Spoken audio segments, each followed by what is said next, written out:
Assalamualaikum. Waalaikumsalam warahmatullahi wabarakatuh. Sebelum mulai pelajaran, silakan kalian berdoa. Doa mulai. Marilah kita membaca doa untuk awal pelajaran hari ini. Berdoa dimulai. Bismillahirrahmanirrahim.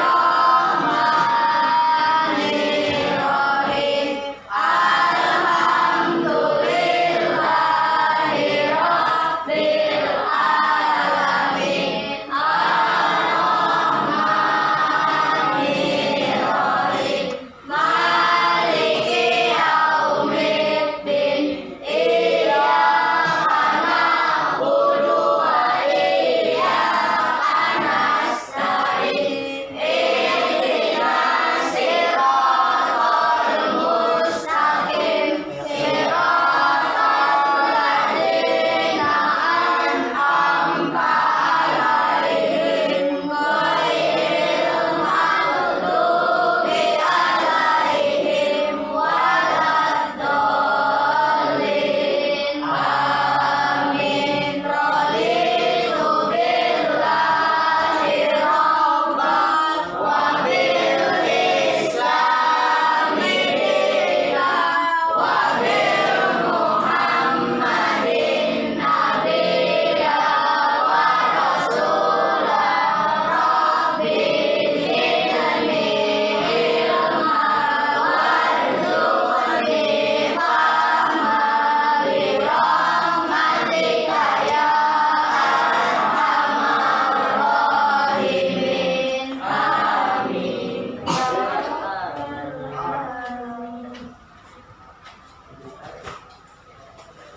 Sebelum kita memulai pelajaran kita pada hari ini, mungkin ada yang masih belum paham untuk pelajaran yang terdahulu. Masih ada yang paham?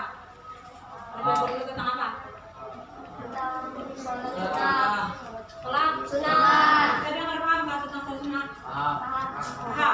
Kalau sudah paham semua, kita akan memulai pelajaran kita selanjutnya, yaitu tentang hari ini materinya tentang iman kepada kitab-kitab Allah. Sebelum mulai, mari kita simak ada video tentang beriman kepada kitab-kitab Allah. Ya.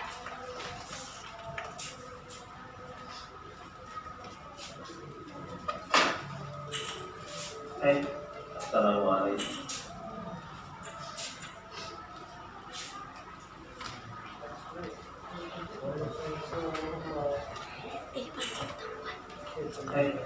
Assalamualaikum warahmatullahi wabarakatuh.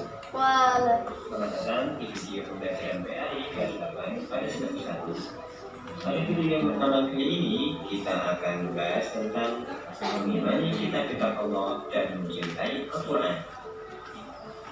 Apa saja sih kitab-kitab tersebut dan bagaimana cara yang benar dalam mengimaninya? Simak sebabnya di sini ya.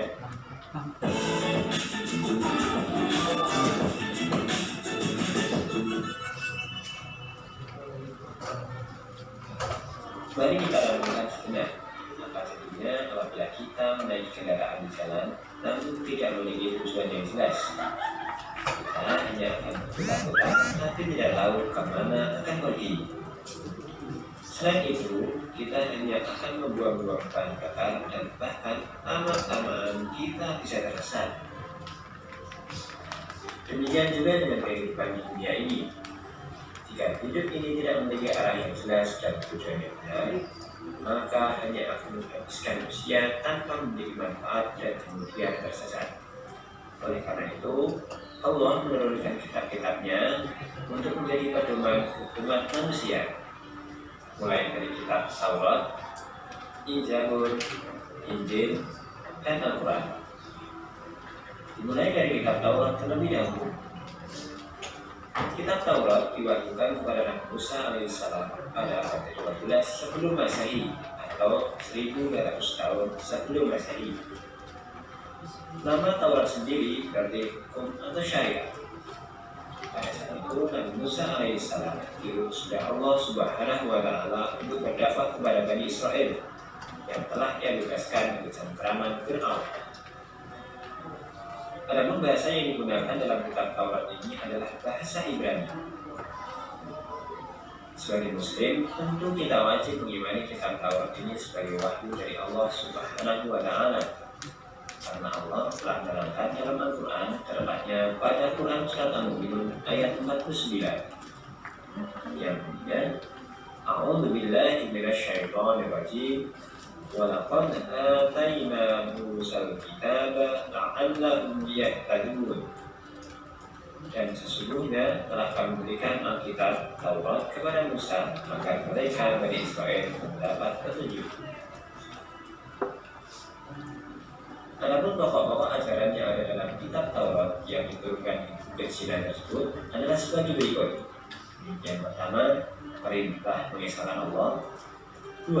Larangan menyembah berhala atau patung, yang mana pada saat itu Bani Israel disesatkan oleh Samiri yang membuat patung anak sapi dari emas. Yang ketiga, larangan menyebut nama-nama Allah dengan sia-sia, misalkan bersumpah atau berjanji atas nama Allah tetapi tidak ditepati. Yang keempat, perintah mensucikan hari Sabtu, perintah menghormati kedua orang tua, larangan membunuh sesama, larangan berbuat zina, larangan mencuri, larangan menjadi saksi palsu, dan larangan mengambil hak orang lain. 10 perintah dan larangan tersebut dikenal dengan istilah The Ten Commandments. Selanjutnya ada kitab Zabur. Kitab Zabur diturunkan oleh Allah Subhanahu wa Ta'ala kepada Nabi Daud alaihissalam untuk Bani Israel atau umat Yahudi. Kitab ini diturunkan pada abad 10 sebelum Masehi, tahun 2 abad setelah Taurat, tepatnya di daerah Yerusalem. Adapun kitab ini ditulis dengan bahasa Kipti. Allah berfirman, A'udzu billahi minasyaitonir rajim. Wa rabbuka a'lamu bima fis samawati wal ardh. Wa laqad faddalna ba'dhan nabiyyina 'ala ba'din wa atayna Dawuda zabura. Dan Tuhanmu lebih mengetahui siapa yang ada di langit dan di bumi. Dan sesungguhnya telah kami berikan sebagian nabi-nabi itu atas bagian yang lain. Dan kami berikan kitab Zabur kepada Daud. Quran Surat Al-Isra ayat 55. Setelah kitab Zabur, turunlah kitab Injil.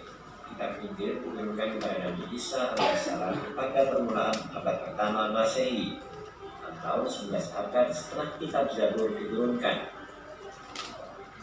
Kitab Injil sendiri dibagikan di daerah Yerusalem dengan bahasa Suryani dan diperuntukkan bagi Bani Israel, laki-laki Bani Israel.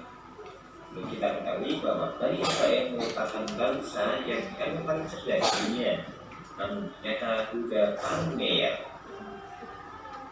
Keterangan tentang kitab Injil ini terdapat dalam Quran Surat Maryam ayat 30. Allah berfirman, Qala inni abdullahi ataniyal kitaba wa ja'alani nabiyya. Berkatalah Isa, sesungguhnya aku ini hamba Allah. Dia beriku Alkitab, dan dia menjadikan aku seorang nabi. Perlu diketahui bahwa perkataan Nabi Isa tersebut terjadi ketika ia masih bayi yang belum lama dilahirkan, yang ini menjadikan dia sebagai salah satu mukjizatnya, bisa berbicara ketika masih bayi. Adapun isi secara umum kitab Injil adalah sebagai berikut. Pertama, perintah kembali mengesahkan Allah Subhanahu wa Ta'ala. 2. Membenarkan keberadaan kitab Taurat. 3. Menghapus beberapa hukum dalam kitab Taurat yang tidak lagi sesuai dengan perkembangan zaman. Yang keempat, menjelaskan bahwa kelak akan datang kembali Rasul setelah Nabi Isa alaihissalam, yaitu Nabi Muhammad SAW. Di samping ada kitab Injil, penjelasan ini juga terdapat dalam kitab Taurat.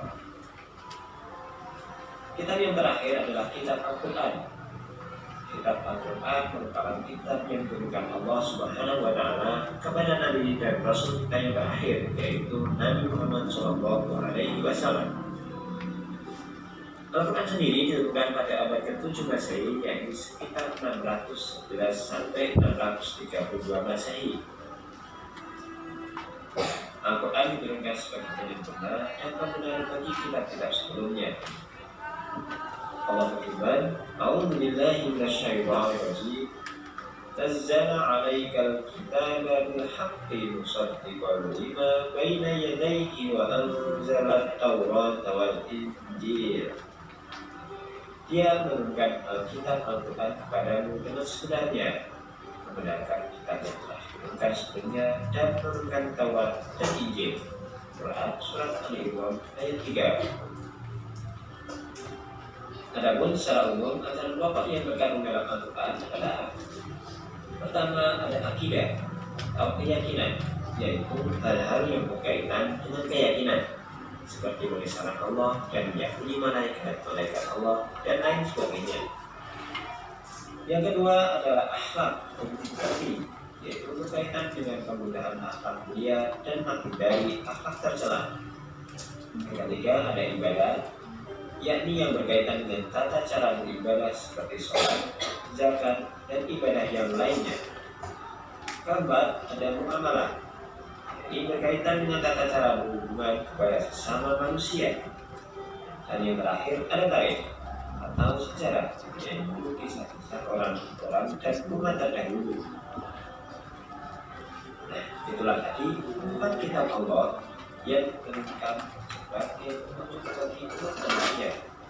Namun, selain 4 kitab tersebut, ada satu lagi yang disebut dengan suhuf. Apa itu suhuf? Suhuf yaitu lembaran-lembaran terpisah yang berisi wahyu dari Allah Subhanahu wa Ta'ala. Suhuf memang tidak tertulis secara rinci dan juga tersebar kitab yang 4 tadi, melainkan suhuf hanya berupa lembaran-lembaran yang isinya memang benar-benar wahyu dari Allah. Hal ini tercantum dalam Quran Surat Al-A'la yang bunyinya, "Inna hadza lafis suhufil ula suhufi Ibrahim wa Musa." Sesungguhnya ini terdapat dalam kitab-kitab yang dahulu, yaitu kitab-kitab Ibrahim dan Musa. Surat Al-A'la ayat 18 sampai 19. Secara rinci, suhuf yang diterima oleh Nabi Ibrahim sejumlah 10 suhuf dan Musa menerima 10 suhuf. Yang menjadi pertanyaan selanjutnya adalah, bagaimana cara yang benar dalam mengimani kitab-kitab tersebut? Cara yang benar untuk mengimani kitab-kitab tersebut plus suhuf tadi, yang pertama, kita meyakini dengan sepenuh hati bahwa kitab-kitab tersebut asalnya dari Allah Subhanahu wa Ta'ala. Kedua, boleh mempelajari kitab-kitab Taurat, Zabur, Injil, namun tidak untuk diamalkan, karena dalam Islam kitab-kitab tersebut sudah tidak berlaku semenjak turunnya Al-Quran.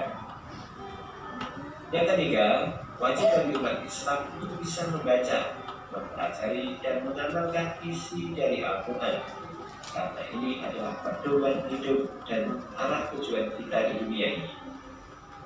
Yang keempat, meyakini bahwa Al-Quran terjaga kemuliaannya hingga akhir zaman atau kiamat. Allah berfirman, "Inna nahnu nazzalna dzikra wa inna lahu lahafizun." Sesungguhnya kamilah yang menurunkan Al-Quran dan sesungguhnya kami yang memeliharanya. Quran Surat Al-Hijr ayat 9. Itulah cara mengimani kitab-kitab Allah yang sudah diturunkan sejak zaman dahulu hingga sekarang.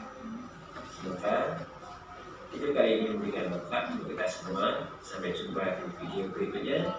Wassalamualaikum warahmatullahi wabarakatuh.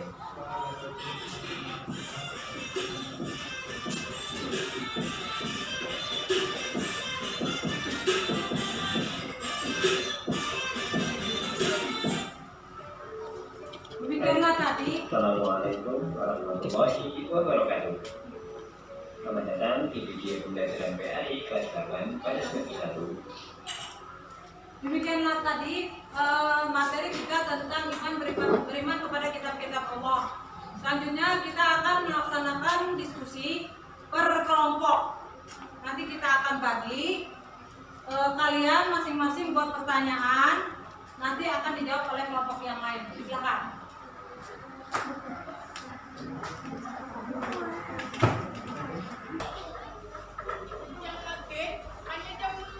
Sekarang kita akan memulai sesi diskusi. Untuk diskusi ini diberikan kepada anak-anak ibu berkelompok, kelompok 1 sampai kelompok 7. Nanti akan membuat pertanyaan. Pertanyaan itu nanti akan dijawab oleh kelompok yang lain. Silakan ibu beri waktu 5 menit untuk membuat pertanyaan per kelompok. Silakan. Sekarang kita akan mulai sesi pertanyaan dan tanya jawab. Silakan untuk kelompok 1 untuk memberikan pertanyaan. Silakan kelompok 1. Pertanyaan kelompok 1, apa pengertian beriman kepada kitab-kitab Allah? Ya, kalau dulu. Kelompok berapa? Kelompok 6. Ya, silakan jawab. Meyakini dengan sepenuh hati bahwa Allah SWT telah menurunkan kitab-kitabnya kepada para nabi dan rasul yang berisi wahyu dan firman-Nya berupa perintah dan larangan untuk disampaikan kepada umat manusia dan digunakan sebagai pedoman hidup ini. Ya, jawabannya betul apa tidak? Ya. Sekarang kita melanjutkan pertanyaan kedua. Silakan kelompok 2. Pertanyaan kedua, siapa saja nabi yang menerima kitab Allah Subhanahu wa Ta'ala? Ya, silakan dari kelompok mana yang akan jawab? Ya, silakan kelompok 1. Nabi Musa alaihissalam, Nabi Daud alaihissalam, Nabi Isa alaihissalam, dan Nabi Muhammad SAW. Ya, silakan duduk. Sekarang kelompok ketiga. Ketiga, silakan pertanyaannya Pak. Pertanyaan dari kelompok 3, apa nama kitab-kitab yang diturunkan oleh Allah? Ya, silakan. Kelompok mana? Ya. Silakan kelompok 7. Kitab Taurat, kitab Zabur, kitab Injil, dan kitab Al-Quran. Ya, silakan duduk. Sekarang pertanyaan kelompok 4. Pertanyaan kelompok 4, apa itu pengertian suhud dan siapakah yang menerima suhud? Ya, silakan. Kelompok mana yang akan menjawab? Apa itu pengertian suhud? Suhud adalah lembaran-lembaran yang terpisah. Yang menerima suhud adalah Nabi Sis, Nabi Idris, dan Nabi Ibrahim, dan Nabi Musa. Ya, bagus. Kemudian, benar jawabannya? Ya, sekarang pertanyaan kelompok nanti 5. Mana pertanyaannya tadi apa? Silakan, kelompok 5. Dari kelompok 5 sebutkan dalil nakli tentang iman kepada kitab-kitab Allah. Ya, silakan kelompok berapa yang jawab? Ya, kelompok 2, silakan jawab. Tidak. Dalilnya yaitu ada di surah An-Nisa ayat 136. Wahai orang-orang yang beriman, tetaplah beriman kepada Allah dan Rasul-Nya, dan kepada kitab yang Allah turunkan, kepada Rasul-Nya serta kitab yang Allah turunkan sebelumnya. Barang siapa yang kafir kepada Allah, malaikat-malaikatnya, kitab-kitabnya, rasul-rasulnya, dan hari akhir, maka sesungguhnya orang itu telah sesat sejauh-jauhnya. Ya, silakan duduk. Benar jawabannya? Nah. Selanjutnya kelompok 6. Silakan ditanya. Pertanyaan dari kelompok 6, bangsa apakah yang menerima kitab Taurat, Injil, dan Zabur? Bangsa apakah yang menerima kitab Taurat, Injil, dan Zabur? Bangsa apa? Silakan kelompok mana? Ya. Bangsa yang menerima adalah bangsa Bani Israel atau Yahudi. Ya, silakan duduk. Karena pelajaran hari ini kita sudah berakhir, silakan sama-sama kalian berdoa. Silakan berdoa.